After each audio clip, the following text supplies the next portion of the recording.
Before we get going with the podcast, I have a couple very important announcements, including the fact that this episode, like every episode, even when I forget to mention them, is made possible with the support of New York State United Teachers. And if you want to support the show, which is available free of charge and would be really a steal at twice the price, please consider becoming a recurring contributor, which you can do at capitalpressroom.org/donate. And finally, we recorded this episode about 2 months ago, so please excuse any references that are no longer timely or a lack of references to the new pope.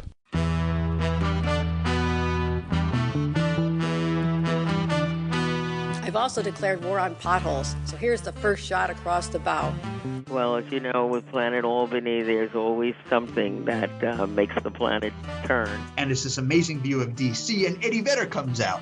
And he goes, "You have a cigarette?" And I've never smoked in my life, but if I had, I wish that was the moment. And this strategy takes us from potholes to knotholes. I would like to say it was a pleasure, Mr. Kim. But I'm on the road. I'm David Lombardo, and this is Dispatches from Planet Albany, a WCNY podcast, usually about power and politics in state government, but this week we're going to be discussing the intersection of politics and movies, so we're having a movie draft. And after literally months of trying to assemble my participants, I'm happy to say we're joined by Sam Alberti, who in a previous life was a digital media strategist for the Executive Chamber and is now head of content for Vocal Media. And we're also joined by Amanda Henning Santiago, a communications associate at the Parkside Group. And before we get into drafting, I want to get your opinions on what actually constitutes a political movie, because I don't know if it's always clear cut. So Amanda, let's start with you. What are some of the hallmarks of a political movie? For me, when I think of a political movie, I think of power in general, like people seeking power, people trying to take power away from other people, campaigns, missions. And I don't really think that political films need to happen in a political realm necessarily. I think there's politics in workplaces. I think there's politics in friend groups. I think it just depends on how the movie kind of covers political dynamics is really, for me, like what makes it political. So does something like Bridesmaids, where people are jockeying for power in this friend group, does that make it a political movie? Honestly, I would say yes. I would also say like something like Mean Girls, very, very political, taking down kind of like this leader of this girl clique. Sam, what do you think of that outline, and what else is a hallmark for you? Very much in support of the idea of talking and critiquing power dynamics. This has actually been a heated debate I've had with some of my friends as I was in preparation for this, with them maybe saying some of my picks were not political movies, different disagreements on like what constitutes political. And I think there's that line of like, obviously there are those overt political movies that are about campaigns, that are about administrations, about scandals in politics. But I do think that a movie that deals with critiques of power, with critiques of various like economic structures, various different dynamics within groups, and then just around inherently political people or various causes. I think critiques of war, of any kind of, like you were saying, Amanda, power, all fall a little bit under the political umbrella. And I think it's a little bit of a spectrum of like what is overt versus what is more of a commentary. So yeah, I think it's a pretty broad range, which provides plenty of opportunity for us to pick. Well, before I follow up, I am curious, what did some of your preparation for this include, Sam? Because it sounds like you took this very seriously. It was essentially making sure I had 3 ideas for each section in preparation to not be left without. And then going through and saying, okay, what political movies have I actually watched, and which have I watched recently enough to be able to give a little spiel about them. And then running it by my friends, being like, are these terrible picks? Would you think I won this draft, or would you think I'd absolutely get dog walked? And it was a deliberative it was a nice little process there with my friends. I also, after I learned how draft picks work. And how did you learn how draft picks work? Draft picks for dummies is a thing. Okay. Yeah, the dummies website really covers it all for you. Of course, I read that a while ago when we were first emailing, so maybe I'll need some reminders throughout this discussion. Mm-hmm. But also mostly just like I think kind of doing the same thing, having 3 picks for each of the categories we kind of talked about.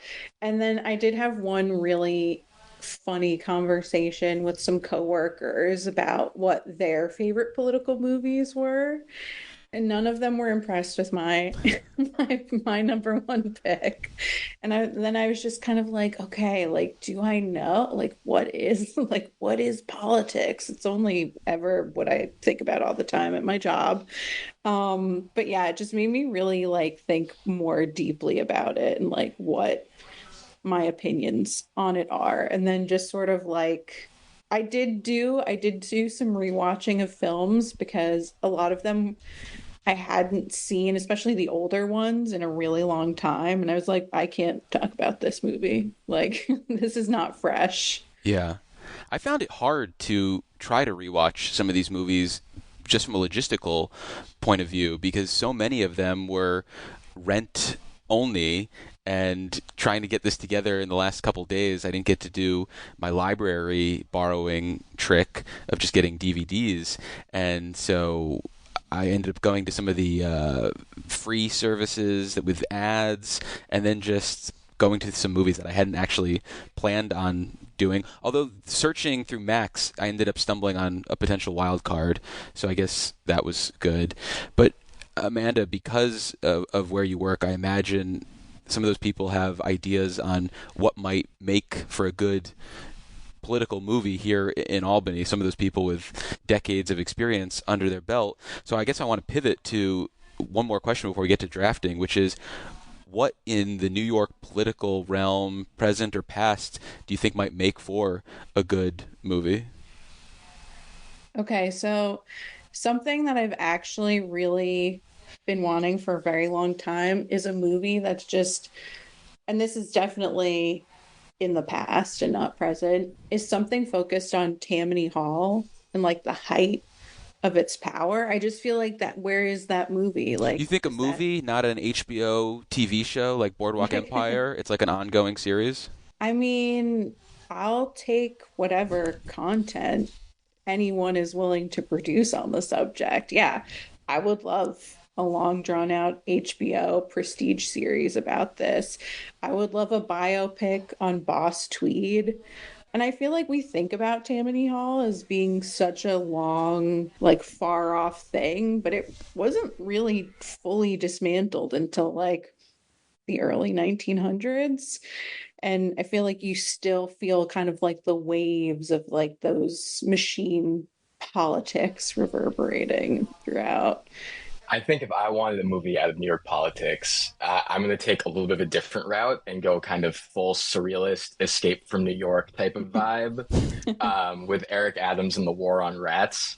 And I want to see a full anthropomorphized like rat. It's the whole kind of power dynamic between the admin trying to get rid of them and just really go dark, grungy, surrealist with it. Like taking from like that old Mario and Luigi movie back in the day, just really practical sets, get goofy with it, I think would be a lot of fun. I'd love to see just a Denzel in that world. I think just he could go over the top with it and it would be exciting as hell. Okay, all right. Yeah, I'll give it to him. Giving it Adams a good casting there. I'm sure he'll take that well, but a little bit old. But I think it could work. I think he could do it well. And he shaved his head before, so it's not beyond the realm of possibilities. The thing that I gravitate towards is the same-sex marriage vote in 2011, just because it was one of those things that was monumental in import at the time and wasn't clear it was going to happen, especially based on a failed vote a few years earlier. And while it's not on par with, say, the passage of the 13th Amendment, I do think it kind of is Lincoln-esque, and I don't want to compare former Governor Andrew Cuomo to Lincoln, but he could be at the center of something like this. But there were a lot of other big personalities and human stakes, and I like that it's kind of a self-contained story, so it could just start with the failed vote and then fast forward to advocates trying to push this again in 2011 and focusing on people like former Senator Roy McDonald, who had these personal convictions. And then I could even imagine the screen after the movie, and it's all 4 Republicans who voted for this would eventually be kicked out of office or forced to leave. And that's kind of where my head's at in terms of the things that I want to see. Although I'm a 2009 Senate coup scholar, and all of those people are cartoonish, and everybody went to jail, and it would obviously be ripe for a movie, but I wonder if the real thing is too fantastical and too ridiculous to even become a movie. Because we see that kind of with the challenge of trying to do something about the Trump administration. Veep existing in the Trump administration was difficult. So, for listeners, the categories that we're going to be drafting from are as follows: action thriller, political film that is from 1980 or earlier, a political film from 81 to 2000, 2001 and on, a comedy, and a wild card. In preparation, did either of you guys have any challenges with any of these categories and say, what the fuck was Dave doing? A little bit kind of in the action thriller space of I think trying to expand that definition a little bit. But that was really the only roadblocks I ran into. I think for me, I just didn't love the movies that I felt fit into the 1981 to 2000 category.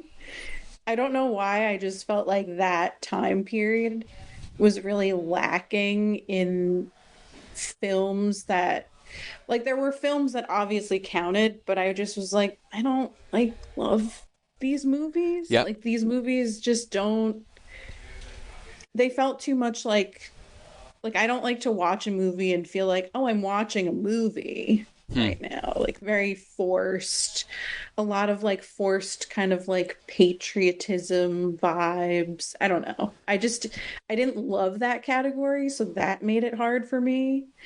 And again, I guess just piggybacking off of what Sam was saying, questioning whether or not things fit, or if I was just no, I love this movie, obviously it counts. So I was thinking the best way to resolve any disputes about whether a movie fits is if you can basically get one other person to come on board with you, then it's good. But if the other 2 are both against you, then you got to pick something else. Does that sound okay, or am I being too much of a despot? I think that sounds great. Excellent. I appreciate that. Otherwise, I would have said, what else do you want to do then? Well, let's go, and I'm going to share my screen so you guys can see the wheel of names. Are you guys able to see this right now? Yes. Okay, so this is how we're going to pick the draft order, and we're going to do snake draft. So this is for the first pick in the draft. Enjoy that visual, everyone. And the first pick goes to Sam. Congratulations. So now we will remove you, and Amanda and I will vie for the second pick. This is not good. Damn it. Come on, keep going. That was a close call. All right, so for listeners, I just got the second pick, and Amanda, that means you'll have the third pick and the first pick around the turn. Now I'm going to stop sharing so you guys can't see my draft board. So Sam, why don't you kick things off with the first pick? And to be clear, you can start with any category, and people don't need to follow in that category, and you just got to fill it and announce where it's going to go, and I've got a board that I can start filling these up on. So take it away. I will start with the political action thriller because this is the place where I had the least kind of ideas of what I would want to include. So with that said, my first pick is going to be Jaws for a couple different reasons. I think the political through lines are there. You have the kind of capitalist angle of wanting to reopen the beaches because they don't want to lose that summer revenue, leading to all the disaster that ensues. You've got, the birth of the summer blockbuster. Spielberg really like marking his territory in the space, changing how movies are marketed, changing how filmmakers shoot their movies. I think just the iconicness of Jaws as a concept like cannot be understated. And then, yeah, you have this dynamic of the local government, can tie this to COVID, you can tie this to whatever, but trying to cover up things that may be politically disadvantageous or economically problematic, all in the goal of like, we need to make everything seem okay and everything is fine. And then paired with that, obviously, just everything Jaws did for movies and everything that would follow. So that would be my first pick under the political action thriller. Also, the John Boyega score, you have like so much in this that's just unbelievable. I'm laughing because I'm about to get fucking dragged in this draft. That is such a good first pick, and it never even occurred to me. And as you're saying it, I'm like, oh my God, that is such a good pick. And the mayor being like, we're going to keep the town open, and could you imagine shutting it down? And the COVID parallels. Oh, fuck. Fuck. That's why I was like, this is going to be my first category. God damn it. I just have no other great picks for here. I just need to get it in. Shit. Oh, nice job. Yeah, no words. Yeah, no notes. I'm impressed. Yeah. Fuck. I don't. Okay, so. So my first pick, and it's one of the two movies that I have to walk away with in this draft. Otherwise, I'll be really upset. It's Dr. Strangelove, 1980 or earlier category. So I'll type that in right now. Stanley Kubrick joint. I got the chance to see this in theaters in the last couple of years with my dad, and it really is just a funny movie, particularly the straight characters. George C. Scott as General Buck Turgison makes me laugh all the time. I am constantly doing the countdown joke from the beginning when he's encouraging his young date, that he'll be back before she can blast off. And I think my favorite moment of the movie is when he's on the phone with the premier. One of our base commanders, he had a sort of, he went a little funny in the head. Just a little funny. And he went and did a silly thing. To me, this is what Don't Look Up was trying to do and failed. This sort of smart commentary, larger-than-life characters, and just everything from you're going to owe the Coca-Cola company money, and I can't get enough of this movie, and I'm really glad that I'm able to get it. My favorite scene in that might be he's going to see the big board, which also topical given some recent data security leaks happening in the country right now. Yeah, everything he's doing, George C. Scott in the war room, as he's like chewing his gum and just sort of like watching and being so nervous, and his reactions to stuff, it's just perfect. And no fighting in the war room. Also, can't be understated how incredible it just looks visually. Yeah. Yeah, and Kubrick did not have a big budget for that movie. It's like one of his first, and it's hands down easily one of his best. Are you guys a Barry Lyndon crowd? Yes. I love Barry Lyndon. So this is a blind spot for me that I've just never watched, and so it sounds like I need to get on that. Yeah. Oh yeah. Well, again, one of the greatest, best-looking movies that you will ever see. The 21 Savage edit, also, I think, one of the most iconic tweets of all time. And if you haven't seen what that is, look it up, and it's pretty perfect. Amanda, it's your pick, and you've got two selections. I'm going to just go with political film from 1981 to 2000 because I complained about it really heavily, and I just want to get it out. I think it's the weakest category, but maybe that's just me. I only had a couple that I would be happy taking. Yeah. Okay. So my pick for this category is The Crucible, starring Daniel Day-Lewis and Winona Ryder. Film adaptation of Arthur Miller's famous play by the same name, about the 1692 a little earlier Salem witch trials, which is just like a parable for the congressional communist witch hunts led by Joe McCarthy in 1950s America. I think it touches on a lot of themes of mass hysteria, abuse of power, as well as the power of reputation.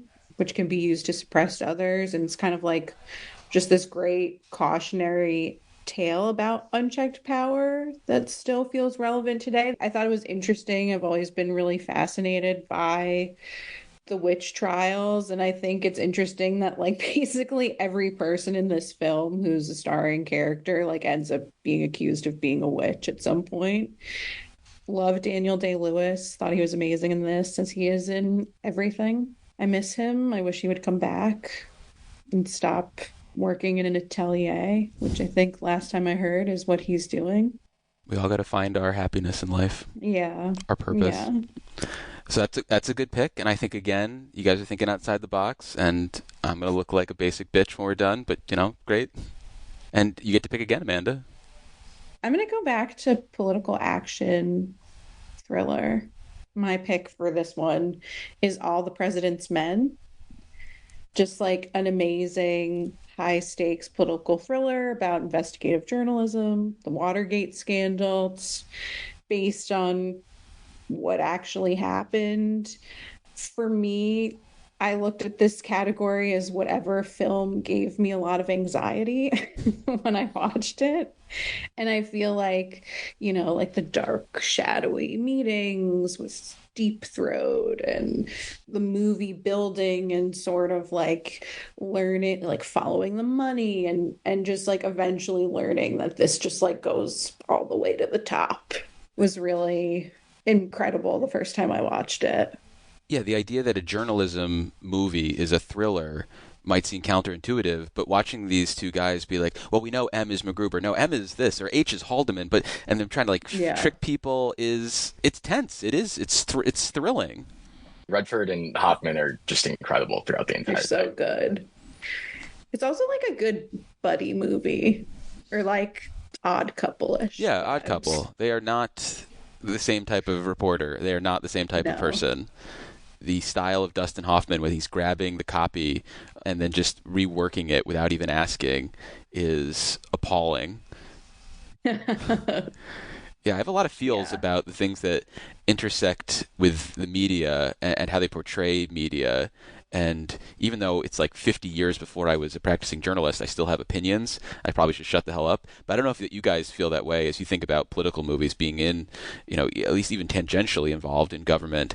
Do you like, this is not accurate? Does that ever make it difficult for you guys to watch something? Definitely. There's a fun to watching a lot of these movies, like campaign. Like I come from working on campaigns as well. Like, oh my God, fun pointing out what's real, what's not. Like, what do you relate to? What they get right, and then what is like made to look way more professional and fancy than it may actually be. Someone may end up picking a movie that is the one in mind that I have when I'm saying this, but I enjoy watching political movies. I think more so because I work in politics. Everyone is so good looking on these campaigns. They're not. There's no like bags under their eyes. They don't have leftover pizza like on their clothing. I gained 25 pounds the Only Assembly campaign I worked. I was eating breakfast pizza all the time. And these people just look like they rolled out a central casting. And there's always a team of like 3 people. And that's all it takes to like run for anything. It just is insane. They're wearing suits to field offices. It's just none of it makes sense. No. Also, before doing comms, worked at City and State. Was working in journalism before that. And I definitely feel the only movie I've ever seen that felt true to me in terms of the portrayal of journalists was Spotlight. I mean, it's still Rachel McAdams, but she's like, they really like put her in some like regular clothes. Like I think at City and State, I like once wore sweatpants to work and was like, is this okay? And then was just like, I've been up all night. It's fine. No one here gives a shit. It's my pick. I have one pick, and coming back to that idea of the 81 to 2000 being the weakest, this wouldn't be my second pick overall, but I'm going to take this here. The Contender with Joan Allen and Jeff Bridges. I think it came out in 2000, and it's a vetting process that we didn't see for anyone in the Trump administration. But this review that Joan Allen gets and the scrutiny, this kind of witch hunt, is just excellently portrayed. It's a little comical in terms of the villain, I believe played by Gary Oldman, but Jeff Bridges and Joan Allen just chatting together works for me, and it's like, oh, that's my president. I like that guy, and I'd like a VP who stands up for herself and is unwilling to sacrifice what she believes in, with the caveat that I don't really like anything else in this era except for one pick that my mom would really enjoy. I'm going to go with the contender. Funnily enough, my kind of weaker years as well was since 2001. I think there's a lot of options, but not a lot of options I loved inherently. So I'm going to check that one off now by also dipping into the Daniel Day-Lewis well with Lincoln. And I think I have a hotter take that Lincoln is one of my all-time favorite Scorsese movies. I have it in my top 5. Isn't it a Steven Spielberg movie? Or yeah, Spielberg. Sorry. I think I have it right after E.T. I'm going to leave this in though, so you take you down a peg or two. After your Jaws brilliant take. A little bit. Yeah. Yeah. So again, dipping into the Spielberg well, dipping into the Daniel Day-Lewis well. I just think this is a Daniel Day-Lewis masterclass. And I think only Spielberg could move a camera in a way that is the peak Men in Meetings type of movie, of just this conversation of this moment in time. There should no reason that a movie nearly 3 hours long that is just all conversational should be as riveting and captivating as it is. And I think that is largely carried by just this looming presence of Daniel Day-Lewis as Lincoln, with the way Spielberg just wields the camera throughout the entire film. You also, I believe it's James Spader, just has this comedic relief as the old school type of lobbyist running around. The Albany lobbyists. The Albany lobbyists just trying to bribe, convince all these electeds to get on board. And then when him and Lincoln finally meets, and it's kind of willing to gray the line a little bit of what's acceptable to do what's right. And then every time Daniel Day-Lewis comes on and delivers one of his stories as Lincoln in monologue, I think just works for me. It checks every box, and yeah, one of my favorite Spielberg movies. What if Daniel Day-Lewis, what if Lincoln wasn't in this movie? What if he was a supporting character and not the star? Do you think there's still a version of this movie that works in terms of passing the legislation, or is the movie special to you because of Daniel Day-Lewis and these vignettes he's telling, his relationship with his family, and this holier-than-thou figure? I think there could be a really interesting movie where he is this looming, almost it's a really weird comparison, but almost how Churchill's this looming figure in Dunkirk or something, where it's there's this presence, there's this existence of him, but then I think you'd have to get a lot more. I think it's a different movie. I think you lean a little bit more into the hectic craziness of Spader, and Tommy Lee Jones, I think, would be a more central character. I think you do it from the angle of really this person that kind of pisses off his own party at times because he's so outspoken. I think that could be also somewhat topical to kind of this current period we're in but yeah, I think it could still be done. I think it's a very different movie, but I think it could still work. My second pick here, this is probably where I had the most contentious debate with my roommate about what makes a political movie.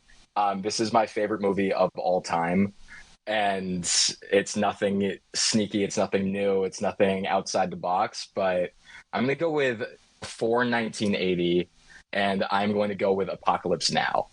I am very much of the belief that any Vietnam critique in cinema especially is inherently a political commentary and reflection on our government and just kind of the political landscape of the world. And again, I think just first of all, you have an unbelievably star-stacked cast with Martin Sheen, Brando, Duvall. You've got a baby Lawrence Fishburne. You've got the 2-second cameo from Harrison Ford, which always makes me laugh because this movie started filming before Star Wars came out. And this is when the only people who knew who Harrison Ford was Lucas and Coppola. I think this is Coppola's Like, this is his greatest achievement. And I love that there's an entire other documentary movie about how, like, impossible this movie was to be made. But I just think it hits on every single level, as this, like, descent into madness as they go deeper down the river. Just, what is this war for? What is it about? What is it when you just kind of get fully brainwashed into completing the mission? It just works on really every level. Martin Sheen's incredible. You've got quotable lines everywhere, like Charlie Don't Surf. It's just, I think, a perfect movie in every single way. And it's nothing new. I'm not the first person to say, oh, look, Apocalypse Now, it's so great, but it's easily my favorite political movie pre-1980. First of all, absolutely fuming because this was my pick and is also my favorite movie of all time. Wow. But you got to it first. That's fine. Whatever. But this was actually the movie that I brought up in my kind of like work conversation. And everybody was like, does that even count? And I was like, how does this not count? It's one of the most political movies of all time. And I think like any movie about war is kind of inherently political. But yeah, I also had that conversation. That's very funny. The initial argument for my roommate was that, like, well, if that's political, all war movies are political, and then yes, you're expanding the definition too much. And I'm just like, I think it's okay to say if it's a good war movies are political. There are bad war movies that are not political, and largely are probably bad because they are not getting into what's interesting about creating art around these things. And I think that was where I'm coming from. I think some movies do it better than others, but I think the best the best war movies are inherently political. Are they all kind of a liberal ideology then, too? Is there a good right-wing political war movie? I mean, American Sniper, I would have said, is the go-to right-wing movie coming from Clint Eastwood. So yeah, that's probably true. It's funny. I was having the conversation of like best conservative movie as well the other day, and I had been on a massive Western. I follow you on Twitter, Sam. I know. And finally watched Unforgiven, and I think that is the greatest like conservative movie ever made. Like again with Clint Eastwood. Yeah, I mean, you could argue that like Apocalypse Now is liberal in the sense of its kind of critiquing of mistakes that were made, but I think you'll see people on both sides of the political spectrum appreciate a movie like that. And I think they might like it because of Robert Duvall's scene where they're dropping napalm and we're playing classical music through loudspeakers. People might take away different stuff. I think you could definitely see Apocalypse Now as an anti-war movie, but I think Coppola himself said it's not.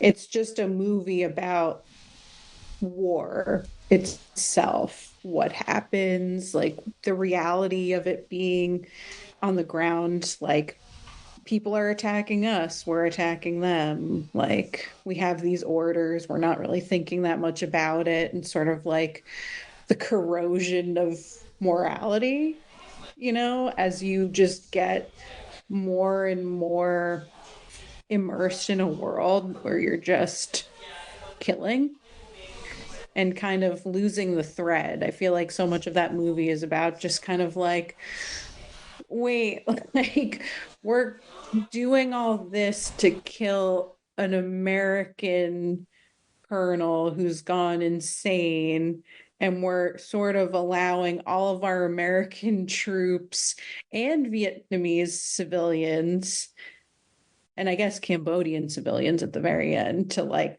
die for this. Like, what is the point again? Like, what are we doing? I don't have a good answer. 100%. Yeah. Well, on that sincere and heartfelt commentary about a serious and important movie, I'm going to take my 2001 to present movie, and this is the most me movie I'll pick, which is In the Loop. I am a diehard Thick of It fan. I loved Veep, and this is, if people aren't familiar, it's an Armando Iannucci joint starring Peter Capaldi. Most notably for me, the James Gandolfini turn as this general who's trying to avoid war, but is also kind of just about himself. I wonder if this is the best movie that is kind of about the Iraq War, although not being about the Iraq War and being more vague about its country of origin, although it is the Iraq War. I can't say most of the lines from this movie on this podcast, but some of my favorites are "Climbing the Mountain of Conflict. You sound like a Nazi Julie Andrews," and "I will marshal all of the forces of darkness to hound you into an assisted suicide." I just, again, coming back to what I like about movies, it's lines, it's that pitter-patter dialogue, and this movie works for me really well that way. And just the way it escalates at the end as they're trying to dig up the rationale to go to war, and the back and forth nature of it is a great commentary to me. So In the Loop is fantastic, and if people like Veep, they should also really watch The Thick of It, because it's great. I unfortunately have not seen it, but that will go top of the watch list on Letterboxd. You are in good company. Same. Oh boy, that's tough. Are you guys Veep fans? Yes, I love Veep. I am a Veep fan. So I'm going to butcher her last name, but Anna Chomsky on Veep is in this, and you see some of the people who would later be on Veep pop up in The Loop, and it's this perfect like transition from The Thick of It to Veep. So yeah, I can't get enough of that movie. So that's my third pick. And maybe not the last time I grab Armando Iannucci. So Amanda, you have 2 picks now. Okay. I'm going to go for political comedy. And my pick for this category is Idiocracy. The very, very silly. And honestly, I think if anyone watches it now, there's a lot of it that's like dated and not like PC at all. In fact, like most of the dialogue is probably offensive. Do you want to say any lines on the podcast, Amanda? Yeah, I just want to make sure I don't have a job when I come back from maternity leave. No, but it's just so good. I love the idea. I mean, I don't love it. It's scary, but I do think the film does such a good job of kind of like showing like the way it's sort of like a cautionary tale of like what happens when we just sort of like, I think, give in to our more like baser desires and instincts. You know, we have everything is sort of automated. Do you think it's a cautionary tale, or do you think it's just sort of a prediction of where we're heading, as opposed to like where we could be heading? I mean, it seems like it's saying this is the road we're on. This is the road. Yeah. I think I'm saying cautionary tale as I'm trying to view it with a more hopeful lens, that anyone watches this and is like, yeah, we can't like feed Gatorade to our plants. That's bad, you know, even if electrolytes are what plants need. What was it? Brawndo, the drink. But it just like always makes me laugh. I think Terry Crews is the like wrestler president named like Comanche Joe. Dax Shepard as a lawyer whose name is Frito. They speak like this weird, like gobbledygook language of hillbilly, valley girl slang, and then just like grunts. Like one of the most popular shows is Ow You Hit My Balls. I think that's what it was. And their like armchairs also just come with like they're like built-in toilets. It's just stupid. And one of my favorite fun facts about it is that the director, Mike Judge, like when they were thinking about costumes, he found this shoe that he thought was so hideous and ugly and was like, no one would ever wear this. This is the dumbest shoe ever. And it's the Croc, which is one of the most popular shoes. They're everywhere. They're literally one of the highest grossing footwear brands of our time. But I like that the movie takes place 500 years in the future, so I'll be dead, my child will be dead, and that gives me comfort. I'd love a full cast like retrospective done this year about like, hey, when you guys were making this peak of the Bush era, like where do you think we were gonna like How much do you think we're going to hear this fast? Like, do you think we're going to start checking some boxes like this quickly? Yeah, that's a good pick. And do you think it's still a political movie, Amanda, if it doesn't have Terry Crews as the president, if it doesn't have sort of the Secretary of State and Secretary of Defense, if it's more just down to earth than that? That's hard, but I do kind of feel like dystopian movies also are kind of can be like very much political because it's just like the collapse of society, which inherently involves government, Yeah. like state, like looking at the healthcare system, which was basically like you walk into a box and like you're just like poked with 10 different things and then shoved out because there's no doctors anymore. Everything's been automated. It might not fit as perfectly into the box, but I do think it would. I mean, nothing's being run by humans anymore. It's a very like automated, uneducated society. Even though it might not be explicitly political, I think the absence of any kind of governing or social programs could place it in that category. Is the original Planet of the Apes a political movie then? It's a dystopian movie. He's mad at society for like getting us to this point. So is that a political movie? And I guess the apes have their own political structure though. Yeah, I would say so. Sam? I'm also of the belief that I think most, if not all, sci-fi movies end up being a little inherently political because you're dealing with what do laws look like, what does societal structure look like, and even if they're not addressing politicians and politicos in specific, inherently that kind of presence exists when you are imagining what society looks like, however many years in the future. That's where I'm a little bit more forgiving to like what is a political movie, and I think that's where some of the back and forth with like my friends and everything went. Was I think inherently if you were going 100 years in the future and you were making a sci-fi, that it's hard to avoid any kind of political under or overtones.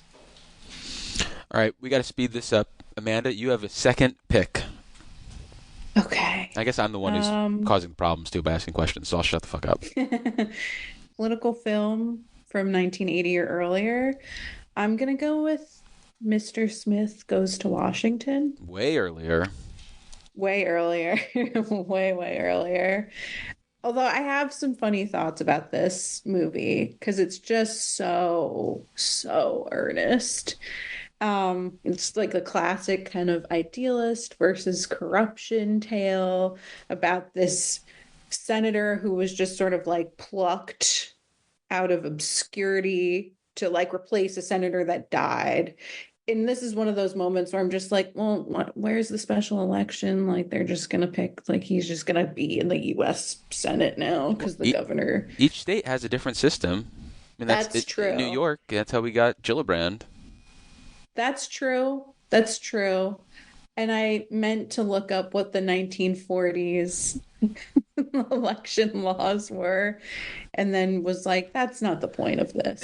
No. Let's return to the movie itself. But I feel like his sincerity and wanting to actually do things for the community and sort of going up against this really corrupt government that wants to build a dam where he wants to kind of like have this boys camp for inner city youths to experience nature and whatnot. It's like very hopeful. It's like what you want or hope or dream like your politicians are thinking and feeling. It's just like, yes, I just want you to like want to do these things that are like wholesome and good for us. And I liked watching it and feeling like, oh yes, like what a refreshing, not that there aren't politicians that are like that. I think there definitely are, but I feel like it's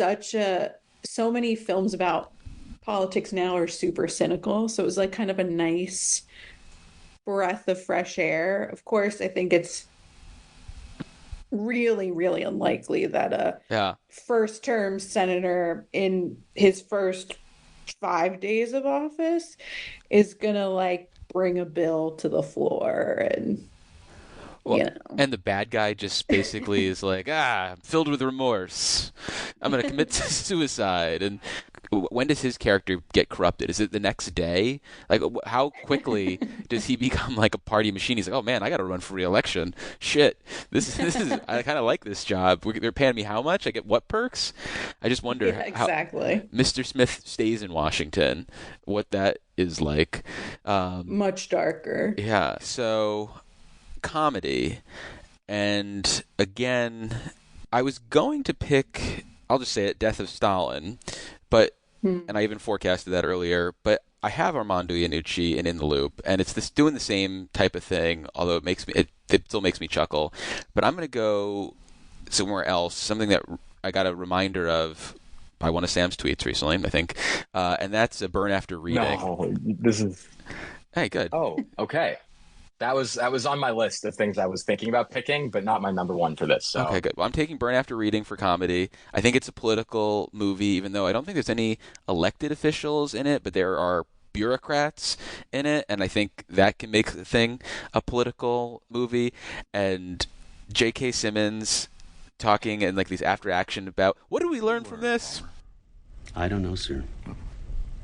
I don't fucking know either. I guess we learned not to do it again. Yes, sir. I'm fucked if I know what we did. Yes, sir. It's hard to say. Jesus fucking Christ. Just kills me. And I think this is a cast that we normally associate with these dramatic straight roles, especially someone like Brad Pitt, and to see them screwing around in this context just kills me. And that's why I'm going to take the Coen brothers' Burn After Reading. Brad Pitt in that movie is maybe one of my favorite characters to ever exist. Good. All right, Sam, you've got 2 picks now. Cool. I will start with, before anyone can take it, because again, this was another weaker year range for me. For 1981 to 2000, I am going to go with Malcolm X. I think you have Spike Lee and Denzel operating at the peak of their powers.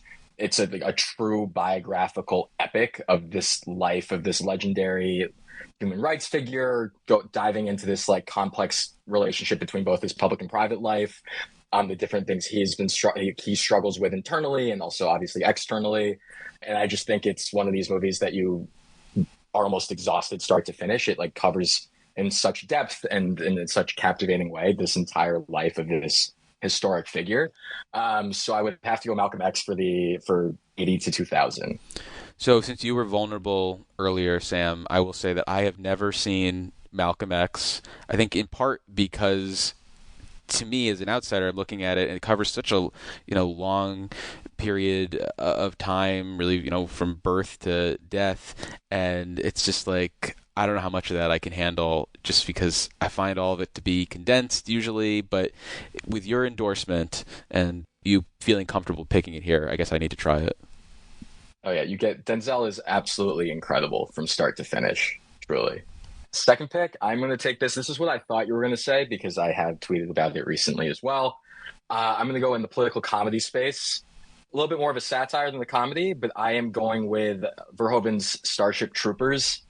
I think there has never been a better, except by Verhoeven himself, political satire on U.S. politics and just kind of the U.S. military-industrial complex, and also just how the rise of fascism can happen, how we dehumanize people abroad, and just various different types of propaganda. The whole shtick throughout the entire thing of clicking into different propaganda news as the movie progresses. You take these young, bright-eyed kids, and then by the end, they're fully bought into this machine, and all this naivete is gone. And also, like I said, Verhoeven's great at this. I think RoboCop is another that I think he, even though he's not American, just gets this core through line through various different American political threads. So yeah, I'm gonna go with Starship Troopers, and I think it was very the foresight of what came after. It came out in the late 90s. I think just very prescient in that sense. Amanda, any feelings about Starship Troopers? It's not my favorite movie. Hey, I'm glad you say that. I agree with you. That's so fair. But I think you made really valid points, and I agree. And I think I also feel similarly about RoboCop, but I also agree with the points you made. I mean, I don't know. I think for me, it's just like the aesthetic of these movies just drives me like crazy. My husband showed both of them to me and was just like, "Are these not the best?" And I was like, "These are terrible, and I hate them." Sorry. This isn't, which I hate saying because I don't want to like yuck your yum, which I did extremely hard though. But yeah. He's an acquired taste. I mean, yeah, with Total Recall, like the squibs, the practical effects, like he really I like makes you Total sit with Recall. it. Yeah, Total Recall, one of my favorite movies as well. But yeah, I think Starship Troopers, again, a prescient film. I think one of my favorite things is conservatives on Twitter not realizing that like it's making fun of the Neil Patrick Harris fascist character, and the like, Nazi. they love showing that thing with the bug at the end, being like, it has no soul, when the entire movie's been about how like it does, and that's actually the bad guy, or like it's scared, and like thinking that's good when the movie is really satirizing like, no, that makes like we're the bad guy, like we're the baddie. Amanda, you raise an important point, which is boyfriends or partners trying to share movies and stuff. And I'm definitely guilty of this, being like, oh, you got to check out LA Confidential, man. This really impacted, 18-year-old Dave. Do you have any tips on the best way to approach this? Is it not to do it? I mean, is there a way that we don't become the caricature from Barbie when doing this? I'm normally the person, I think, in my relationship who's like, you must see this. I'm more of like the movie watcher, whereas my husband is not. So I feel bad even like being like, yeah, the one time he wanted to show me something, I was like, ugh. Swing and a miss, honey. Never again. Yeah, it's like you're not in control of this anymore. It's important to share things. I think the thing is just to like accept if they don't. Like if someone's like, I don't love this, to not be like, what? Although my husband, I tried to show him, there are two movies that I tried to show him, one of which we talked about, which was Barry Lyndon and Blade Runner, and I've tried to make him watch these movies so many times, and I've been like, you were sleepy that time, like I think you just like have to try it again. So I am the problem, like I'm the problem person in the relationship that's just like, no, you're not like trying to get it. It's not boring, it's like a classic, and like anyone that doesn't agree is wrong. So I think don't do the things that I always do, and you're gonna do great. Sam, is this an issue? Experience showing my this happened recently with convincing my girlfriend that she wanted to like we should watch Phantom Thread. She was like, I want something like a little romance, but like, and I kind of had like blanked a little bit on like how the last act and everything goes. Safe to say, she was not a fan. We will not be watching that movie again anytime soon. I still love it. One of my favorite PTA movies. And again, Daniel Day-Lewis masterclass. But yeah, definitely run into that a little bit. Fair enough. Okay. Now I really am going to move things along.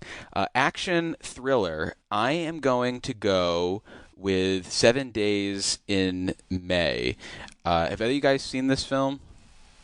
I actually zoomed off the Zoom so I can't see again. Was that all head nose? Nope. Okay. Nope. So head nose. 7 Days in May is a film with Burt Lancaster and a young Kirk Douglas looking very handsome.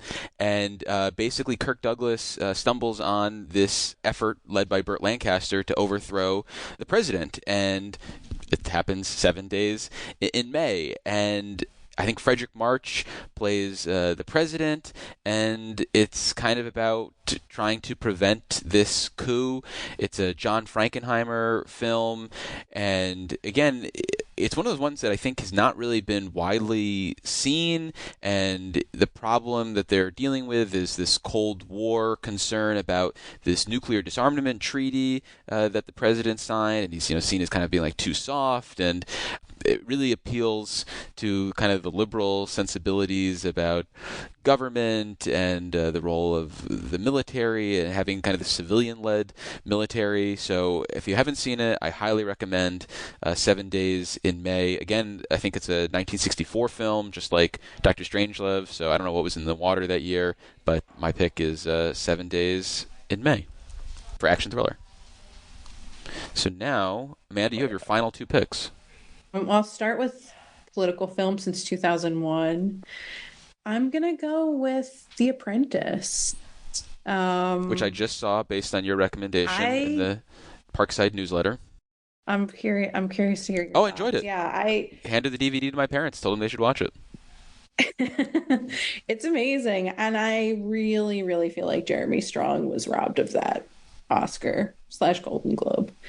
Probably cared more about the Golden Globe.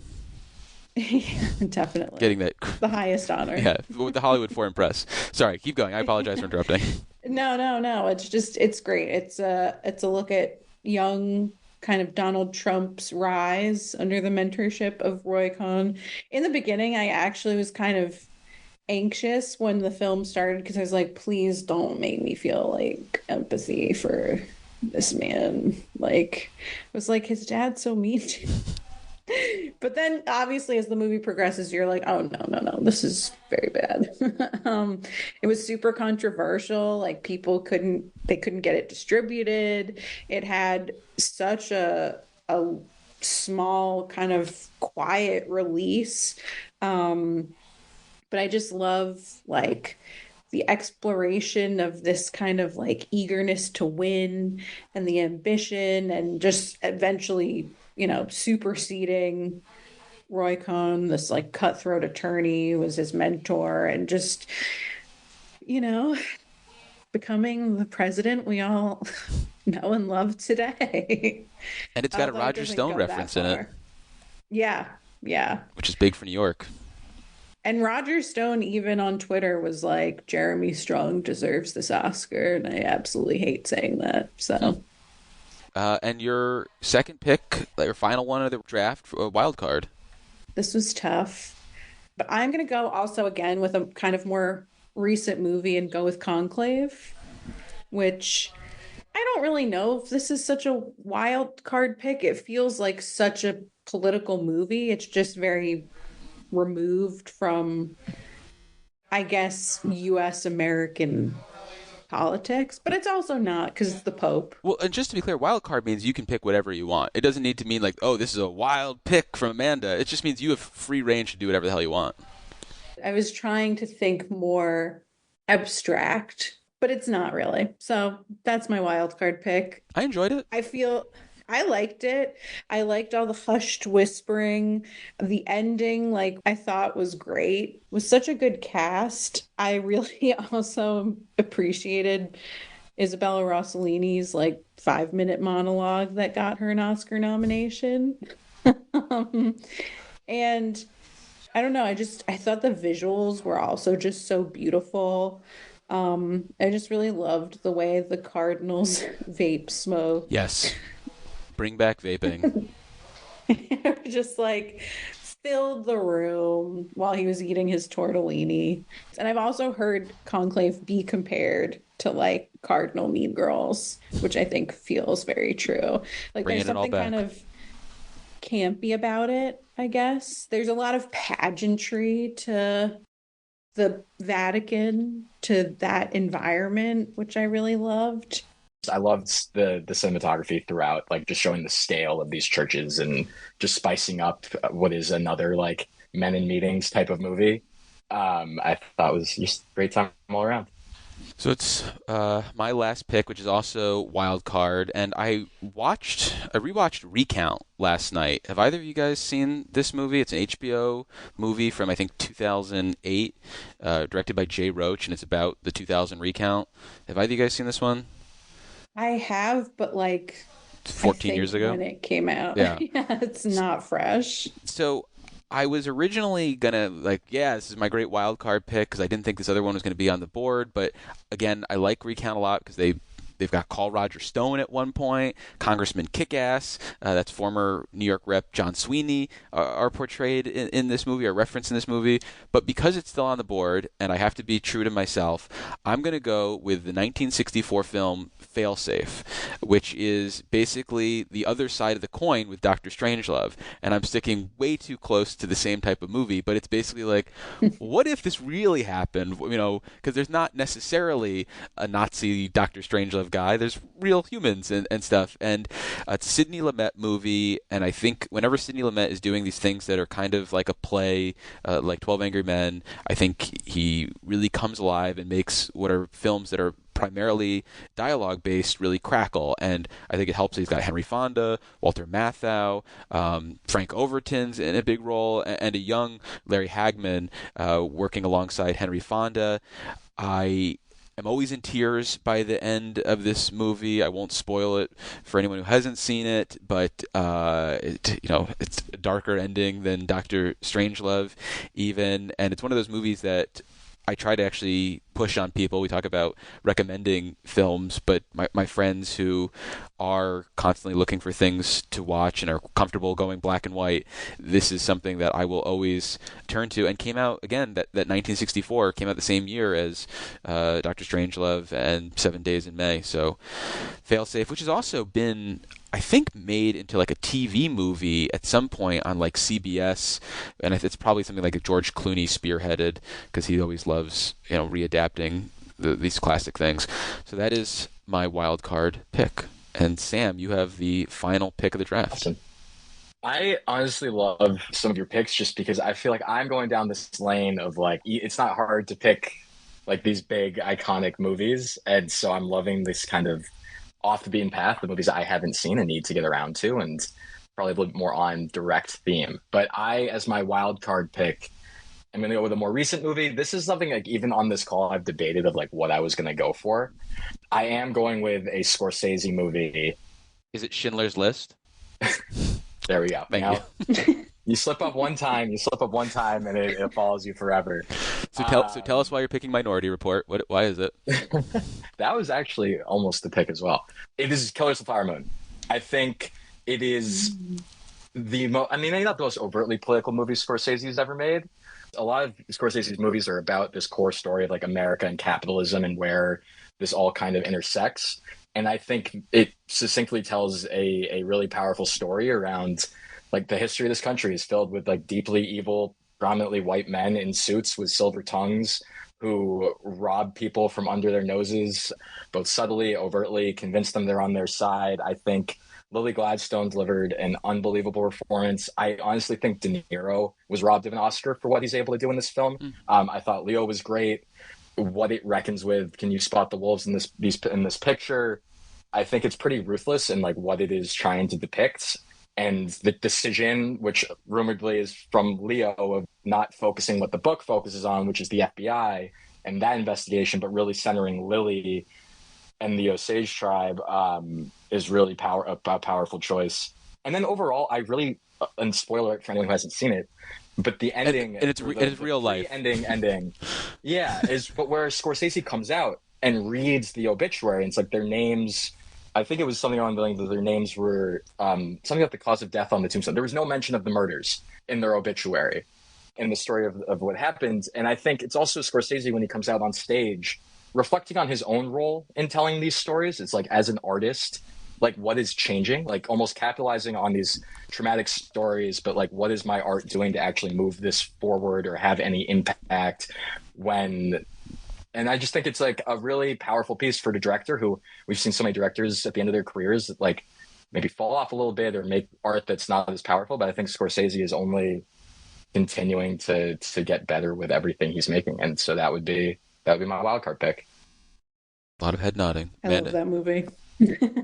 Yeah, I think that's a great pick. I didn't even think about that. A little jealous, honestly, but it's such a good one. And I do think that you're right. Like that reading of the names at the end is such a powerful move. And I remember feeling that in the theater when I saw it. Well, on that note, I will recap the picks very quickly. So Sam has an action thriller, Jaws, 1980 or earlier, Apocalypse Now, 81 to 2000, Malcolm X, 2001 to present, Lincoln. Comedy, he's got Starship Troopers and Wild Card, Killers of the Flower Moon. I have action thriller, 7 Days in May, Dr. Strangelove for 1980 or earlier, The Contender for 81 to 2000, In the Loop for 2001 to present, Burn After Reading for comedy, and Fail Safe for Wild Card. And Amanda has All the President's Men for action thriller, Mr. Smith Goes to Washington, 1980 or earlier, The Crucible for 1981 to 2000, The Apprentice for 2001 and on, Idiocracy in comedy, and Conclave in Wildcard. How do you guys feel about your picks right now in terms of like your personal, I'd take these with me, and how do you feel about your chances of winning the draft when there's social media people weighing in? I'd say I'm happy with my picks. My picks are very much some of my favorite movies that I've ever seen. I know that there are movies like Lincoln and Starship Troopers that are a little bit more divisive, but I'm confident in my overall pool here. I feel like a lot of the films I listed are favorites. Some of my favorites were taken from me. Apocalypse Now. The draft pick, yes. But I don't care about that. Whatever. But I feel good about them. It's interesting to sort of hear them read back. I feel like I'm surprised at some of my choices or like the pattern that I'm seeing. There are a lot of kind of maybe like bigger blockbustery movies. So I'm hoping that maybe the popularity of those will help me clinch a win, but we'll see. Well, I want to note that some of the things that we didn't pick include Air Force One, Argo, Zero Dark 30, The American President, which is my mom's, probably her favorite movie, Michael Douglas and Annette Bening. We didn't pick 13 Days, the movie Election, Tracy Flick, Charlie Wilson's War, Good Night and Good Luck, September 5, which is debatable as a political movie, Civil War, Argentina 1985, Chinatown. So definitely leaving some meat on the bones. 3 Days of the Condor. The Ides of March. Yep, the Ides of March. The Ides of March was the Gyllenhaal in the suit at the field office that I was like hinting to earlier. Gotcha. I don't like that movie. JFK, How to Blow Up a Pipeline. My girlfriend wants me to mention V is for Vendetta, which she owns on DVD. The Parallax View, which I watched in preparation for this and didn't really care for. The Candidate, which I need to get from the library because I'm not going to pay to rent it. But I think that one is one where I feel like Robert Redford performance that I really want to see. Yeah, that was on my list of movies to watch before this in preparation. I just never got around to it. Well, just room for something else for the future, but that's all we've got time for now in this hour and 20-minute podcast. We've been speaking with Sam Alberti. He is now head of content for Vocal Media, and I recommend you follow him on Twitter as well as Letterboxd for his hot movie takes. You can also feel bad about the lack of movies you're consuming. And we've also been speaking with Amanda Henning Santiago, a communications associate at the Parkside Group. Amanda, are you on Letterboxd / will you get onto Letterboxd? I am on Letterboxd. It's my favorite app. I don't remember my username. Oh, it's ALUZ Kaufman, KAUFMAN. I don't write any reviews. I just do the little stars. I have one person I don't know who's following me. So make that 2 once I figure out the follow button. Boom. Done and done. Well, thank you very much, and I really appreciate all the time you guys made for this. Thank you. Yeah, thanks for having me. A lot of fun.